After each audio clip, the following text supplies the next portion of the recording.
હાલો દોસ્તો, અત્યારે જો મારા નાનીમાં 105 વર્ષની ઉંમર છે ને મારા મામાને થોડીક તાવ અને એવી તકલીફ પડી ગઈ હતી, તો અત્યારે 105 વર્ષે મારા નાનીમાં મારા મામાની સેવા કરી રહ્યા છે. એનું કારણ એ છે કે મા એ મા છે.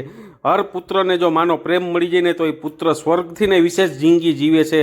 અને માનો પ્રેમ જેને પુત્રને મળ્યો છે ને એ બહુ નસીબદાર હોય છે. મા જેની જોડે હોય છે એ જિંદગીમાં પુત્ર ક્યારે પણ પાછો નથી પડતો. અને ગમે તેવું દુઃખ આવે જેની જોડે મા હોય છે ને પુત્ર જીતીને જ આવે છે. હિંમત ક્યારે પણ નથી હારતો. પણ એક જિંદગીમાં એની જોડે મા હોવી જોઈએ. આ મારા બીજા મામા છે એ પણ બેઠા છે, રાતના 11 વાગ્યા છે.